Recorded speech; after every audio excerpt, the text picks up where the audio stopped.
Salam alaikum, saudara-saudara pendengar yang dikasih dan mengasihi Tuhan Yesus. Marilah kita lanjutkan Bible study kita saat ini. Kita akan membahas Yesus bangkit atau dibangkitkan. Eh, Hanya Bapakku yang tahu malaikat dan anak pun tidak. Ya.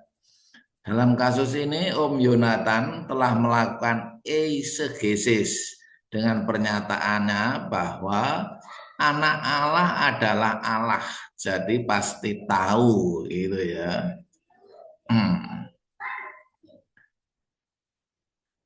Ini respon atas seminar Om Yonatan untuk STTKDC. Baiklah, mari kita teruskan. Matius 24 ayat 36. Tetapi tentang diri hari dan saat itu tidak seorang pun yang tahu. Malaikat-malaikat di surga tidak, dan anak pun tidak. Hanya Bapakku sendiri. Nah, ini muncul pada naskah TIS, WHO, GNT, BNT, dan BGT. Ini apa hasil eksegesisnya. Nah, dari sini diambilkan dari Bizantin ataupun STE berbeda dari yang lain. TIS, WHO, GNT, BNT maupun BGT. Ya, berbeda ini ya. Dan anak pun tidak, itu Eudehuios, sedangkan hanya Bapakku sendiri. Eimi hu pater munos. Nah, ini sementara itu ini Bizantin memuat untuk frasa yang terakhir Eimi pater mu mu ada mu-nya, sedangkan ini tidak ada. Jadi ini sekaligus membuktikan bahwa program Bible Hub yang ini bukan mengambil naskah dari Bizantin atau STE. Oke ya.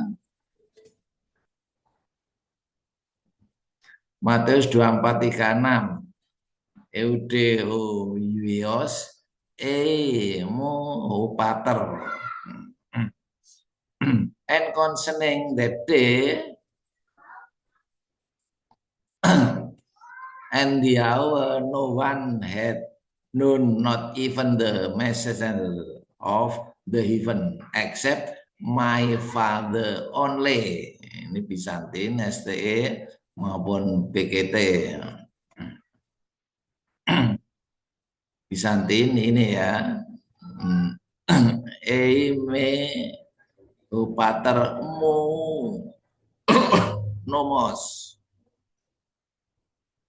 munos ya. Manuskrip Bizantin tidak merekam frase dan anak pun tidak. Eudeomuios dalam ayat ini. Lalu Om Yonatan berpendapat bahwa frase ini dianggap ditambahkan kemudian dan selanjutnya bereisegesis bahwa Yesus anak adalah Allah, pastilah tahu. Saya berpendapat bahwa Om Yonatan gagal dalam memahami makna kalimat tersebut dalam Bizantin tersebut dan bertindak ceroboh gegabah tanpa melakukan konfirmasi pada ayat yang lain.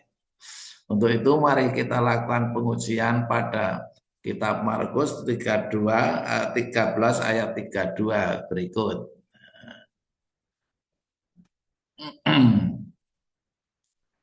Markus 13:32 ya.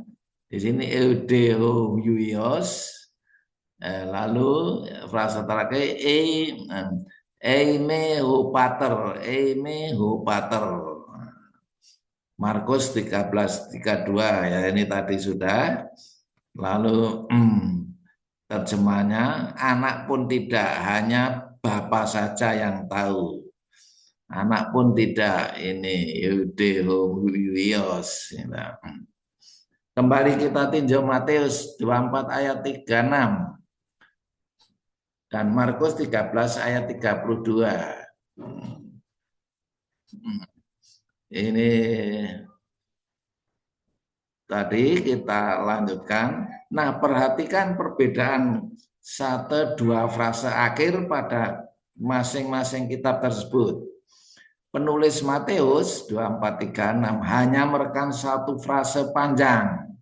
Eime hupater monos. Ya, ini ya. Frase panjang ini ya. Sedangkan penulis Markus merekam dua frase. Eudeo Yuios me hupater. Nah, ini yang pendek, lebih pendek, tapi ada tambahnya Eudeuios ya depannya. Apakah keduanya bertentangan? Jelas tidak. Dalam Matius mesti dipahami hanya Bapakku sendiri saja. Kata monos, mono misalnya monoteis, artinya satu Allah, tidak ada yang lain. Politeis, poliatom untuk lebih dari satu. Matius 24 ayat 36, frase anak pun tidak perlu muncul sebab toh yang tahu hanya Bapakku saja. Artinya tidak ada kemungkinan sang anak tahu. Dengan demikian dalam hal ini Om Yonatan gagal paham kebahasaan. Nah, dalam Markus 13 ayat 32 ternyata semua manuskrip merekam frase yang dipersoalkan, termasuk Bizantin, yakni Eudeuios, not even the son. Not even the son. Pertanyaan, jika mengikuti alur pikir Om Yonatan, siapa menambahkan frase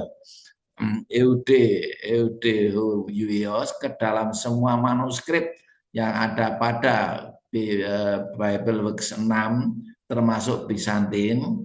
Silakan rekan-rekan KDC khususnya mengujinya. Jadi jika mengikuti narasi Om Yonatan bahwa Yesus anak adalah Allah, kenapa tidak tahu? Artinya Yesus anak bukan lagi Allah. Atau dilanjutkan sendiri terkait Yesus bangkit pada PPT yang lain. Nah, Yesus bangkit, dibangkitkan ataukah bangkit sendiri? Nah, dibangkitkan oleh Hotheos maksudnya. Apa kata Alkitab? Baik Bizantin, Textus Receptus, maupun TIS dan WHO.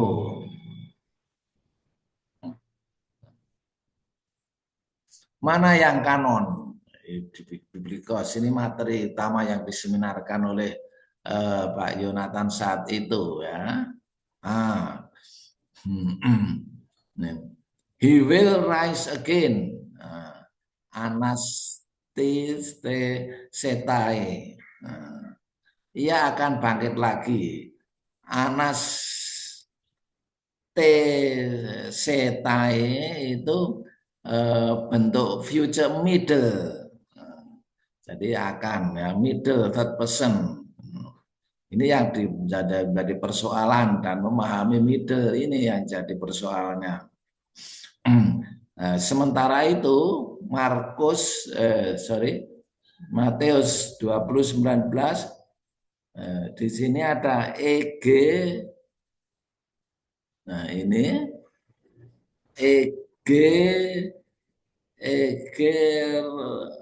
egeretes tesetai. He will rise again. Ia akan bangkit lagi. Jadi geregesetai future pasif. Ini dia. Ini menggunakan pasif, sedangkan yang di Matius Bizantin 24 ayat 19 tadi adalah middle ya. Ini Anas tesetai ya. Ini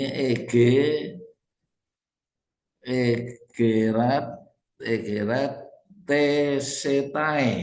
Nah, egerat tesetai ya. Nah, lalu ini gimana ini? Kok bisa beda begini? Untuk itu mari kita belajar sejenak mengenai kata kerja middle dalam gramatika Yunani yang hanya ada pada Yunani kata kerja middle.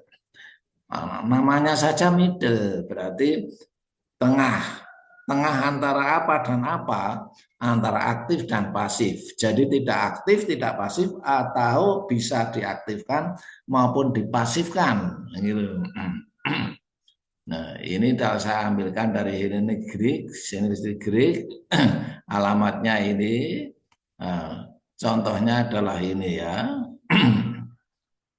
Exotesetai dan Apollon Tai. Nah, ini terjemahnya will be poured out. Demikian juga tidak seorang pun mengisikan anggur yang baru ke dalam kantong kulit yang tua, karena jika demikian anggur yang baru itu akan mengoyakkan kantong itu dan anggur itu akan terbuang dan kantong itu pun hancur. Nah, verbnya pasif ya, terbuang, sedangkan apornya ini juga middle, hancur. Note, semua warna biru tambahan dari saya ini, tambahan dari saya ini ya, ya ini akan hancur. Oke, ya. In the following clause, translate autos, you it himself atau herself, itself, it pour out, spill. Auto X so non autos exonon exoteretesetai.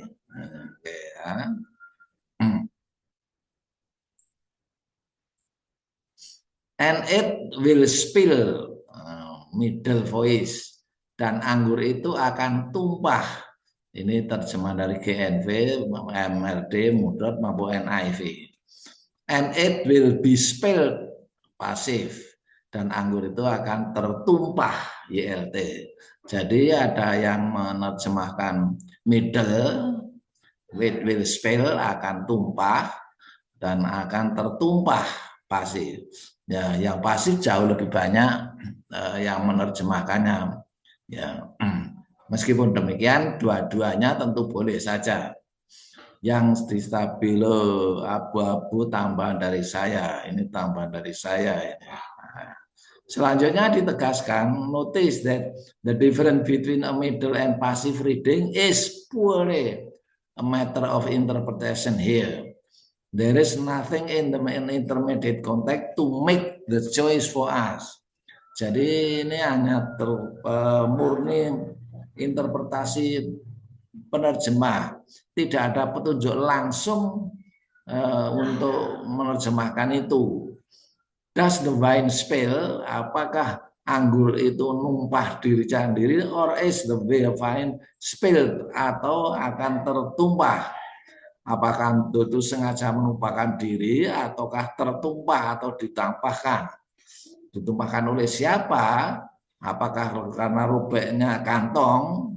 Sense ini relatif rumit, makanya middle ya, middle kata kerjanya. Dengan demikian dua kemungkinan terjemahan tersebut sama bobotnya meskipun tanpa petunjuk yang jelas mana yang dipilih.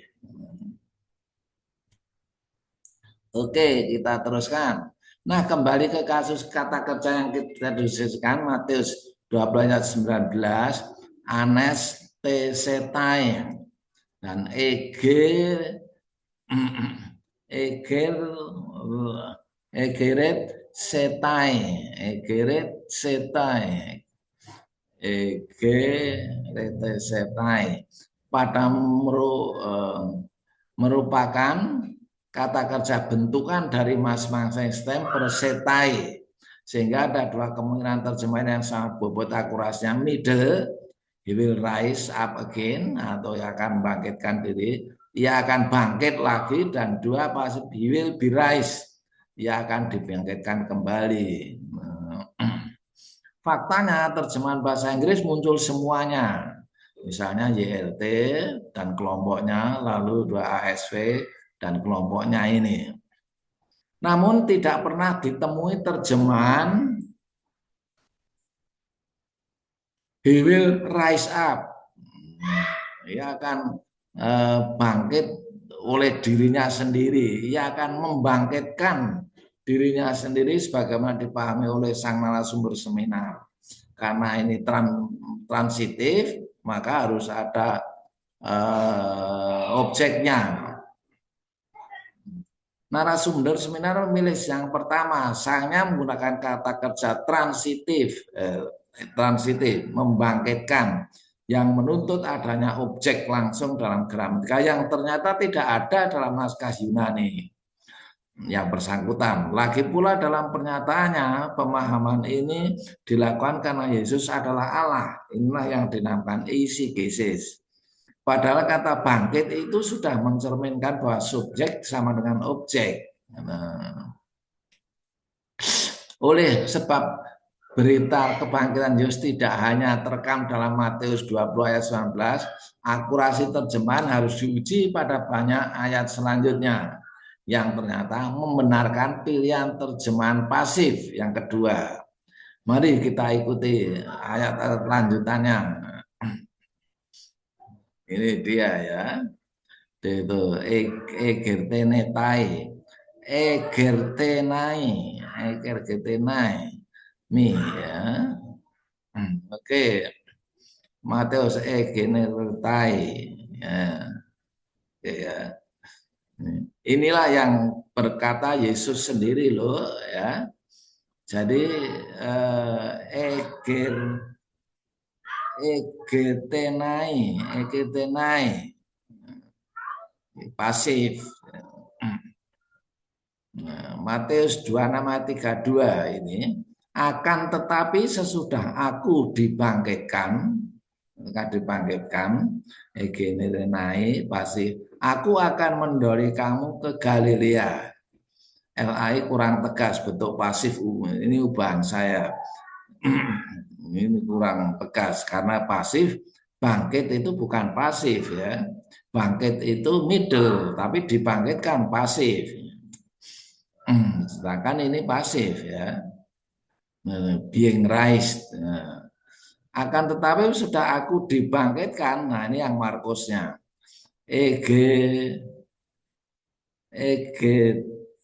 Tanai pasif. Aku akan mendahului kamu ke Galilea. Lagi-lagi kurang tegas, bentuk pasif. Ini ubahan saya ini. Ya. Ingat, akhir ayat Matius 20 ayat 9 memakai kata kerja anastesetai. Nah, anastesetai. Ini dia anastesetai. Sedang. Jadi mana yang berbeda Yunaninya? Antar Bizantin atau SDE ataukah Tischendorf sama WHO? Nah, ternyata antar Bizantin atau saya memakai pilihan kata yang tidak konsisten. Yang tidak konsisten tadi di depan menyatakan memakai middle, sekarang di sini memakai ini memakai pasif. Ya. Anastasistai dari manuskrip Bizantin muncul 6 kali. Ya. Ini Matius 20 ayat 19, anastesetai. Matius, Markus, dan Markus lagi. Sedangkan Lukas dan Yohanes menggunakan anastesetai, akan bangkit. Ya akan bangkit. Ini dua kali, jadi satu ayat, sedangkan di sini sekali saja. Ini akan bangkit. Ya, akan bangkit. Ya. Ya, jadi ini penggunaan kata yang middle ini tadi ternyata munculnya 6 kali. Pertanyaannya, apakah Lazarus juga akan membangkitkan diri sendiri seperti pembahasan narasumber Zenas Kanon? Ya. Apakah karena di dalam ayat nanti akan ditunjukkan bahwa Lazarus juga menggunakan kata kerja anastesetai tadi. Jawabannya Yohanes 11 ayat 41 sampai 44 dan 12 ayat 1 dan 9. Nah, ini. Mereka mengangkat batu itu, lalu Yesus menengadah ke atas dan berkata, Bapa, aku mengucap syukur kepadamu karena engkau telah mendengarkan aku. Aku tahu bahwa engkau selalu mendengarkan aku, tetapi oleh karena orang banyak berdiri di sini mengelilingi aku mengatakannya supaya mereka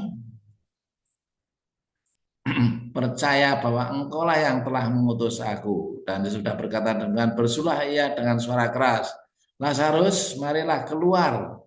Orang yang telah mati itu datang keluar, kaki dan tangannya masih terikat dengan kain kapan dan mukanya tutup dengan kain peluh. Kata Yesus kepada mereka, bukalah kain-kain itu dan biarkanlah ia pergi. Yohanes 21 ayat 1, 12 ayat 1 dan 9. 6 hari sebelum Paskah Yesus datang ke Betania, tempat tinggal Lazarus yang Yesus telah membangkitkan. He rise out dari antara orang mati. Verb indikatif alias aktif. Jadi Lazarus bangkit oleh karena apa? Karena siapa? Apakah dikatakan membangkitkan diri sendiri?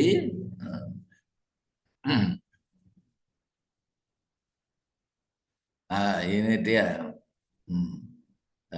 Yohanes 12:1. 6 days before Passover, Jesus arrived at Bethany where Lazarus lived, whom Jesus had raised from the dead. Jadi jelas bahwa Yesuslah yang membangkitkan. Anastesetai muncul 25 kali. Rise, stand up.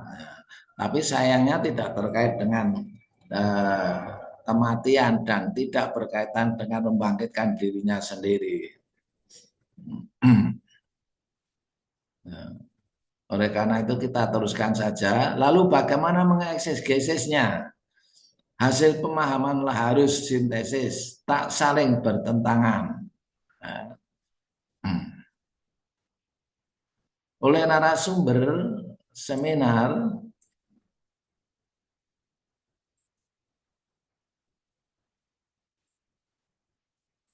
anastesetai indikatif middle person singular ya dipahami semacam kurban merupakan pelakunya sendiri.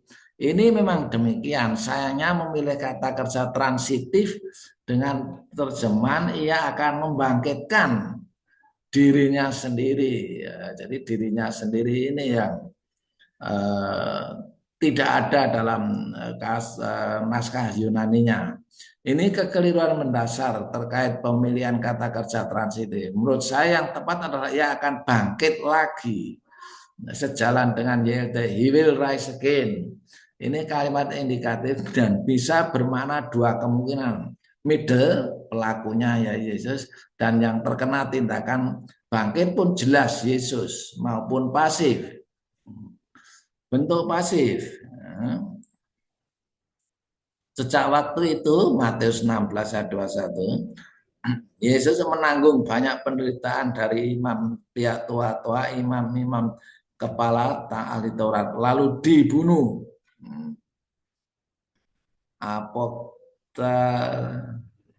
Nesnai dan dibangkitkan Ege Ratnai pada hari ketiga. Terjemahan ini sangat tepat dan paralel, dibunuh lalu dibangkitkan. Jadi ini pasif.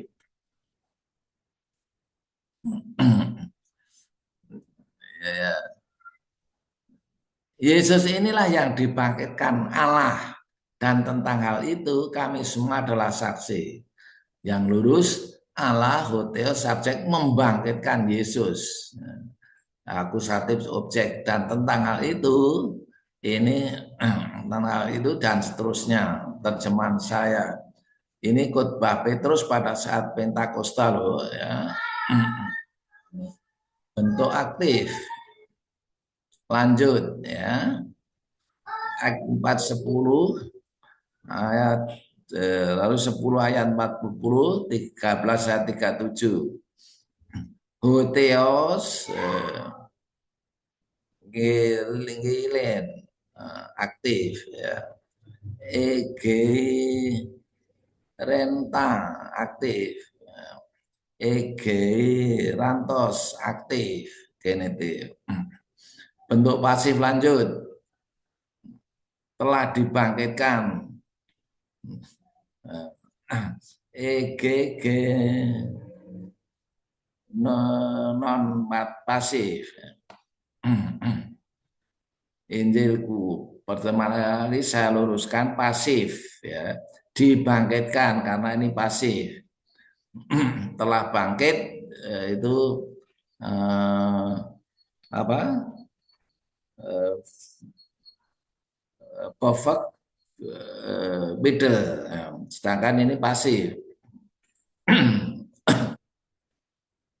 Ini pemahaman Paulus ya.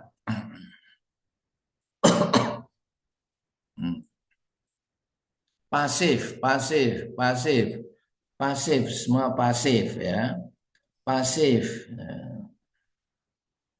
Sangat mencengangkan saya. Petrus memilih kata-kata khusus, Kristus dibuatnya hidup dalam roh.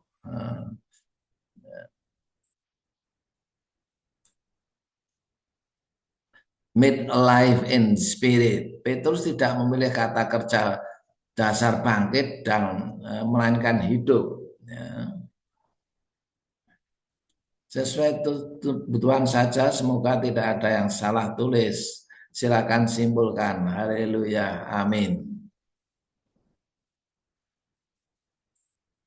Mari kita lanjutkan bentuk aktif. Allah membangkitkan Yesus. Jenis kata kerja Yunani dan jika perlu pelurusan ditambahkan pada setiap akhir ayat. Ada 14 ayat. Yaitu Kisah Para Rasul 2:32. 2:32. Yesus inilah yang dibangkitkan Allah, dan tentang hal itu kami semua adalah saksi. Enes Tesen aktif ya, berarti membangkitkan ya. Nah, mestinya Allah telah membangkitkan Yesus, bukan Yesus dibangkitkan Allah, meskipun maknanya sama, tetapi dari gramatikanya tidak demikian. Dibangkitkan Allah lagi-lagi ini ya. Kisah Para Rasul 4:10. Yang Allah telah membangkitkannya.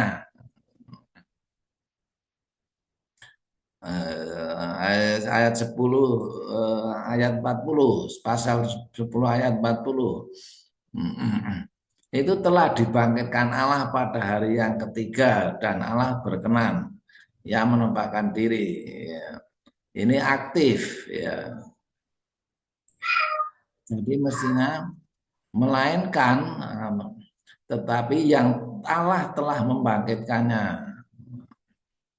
Allah telah membangkitkannya lagi ya. Roma 4:24 ya. Dia yang telah membangkitkan Yesus, jadi aktif. Ya. Dan jika roh Dia yang telah membangkitkan Yesus, itu roh Allah itu ya, aktif nominatif. Ya. Allah telah membangkitkan Dia. Ya. Kan Korintus 6:14, Allah yang membangkitkan Tuhan akan membangkitkan kita juga. 1 Korintus 15 ayat 15, Ia telah membangkitkan Kristus. Ya.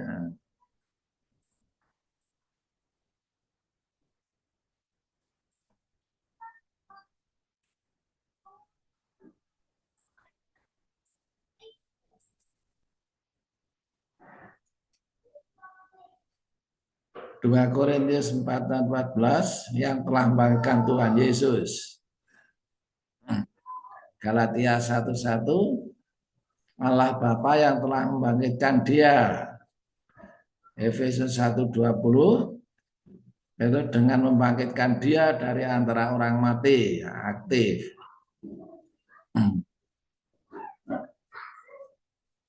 Kolose, Allah yang telah membangkitkan Dia.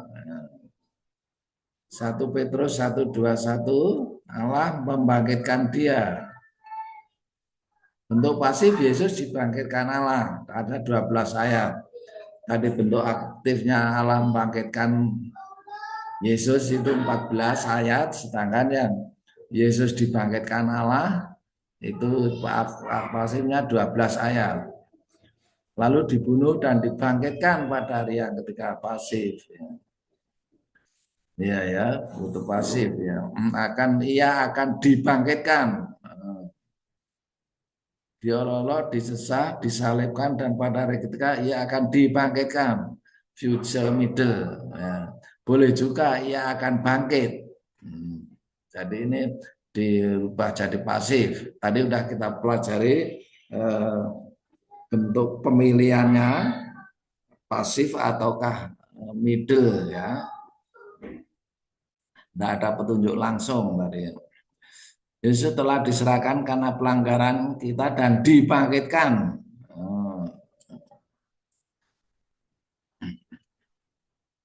Roman dibangkitkan. Ya. Dia yang telah dibangkitkan dari antara orang mati. 1 Korintus 15 ayat 4. Ia telah dibangkitkan. Kristus dibangkitkan dari antara orang mati. Korintus 16 dibangkitkan, Kristus dibangkitkan. Kristus telah dibangkitkan. Yang telah dibangkitkan menurut roh. Oke, semoga tidak ada salah tulis dan tidak ada dusta di antara kita. Selesai. Haleluya. Amin.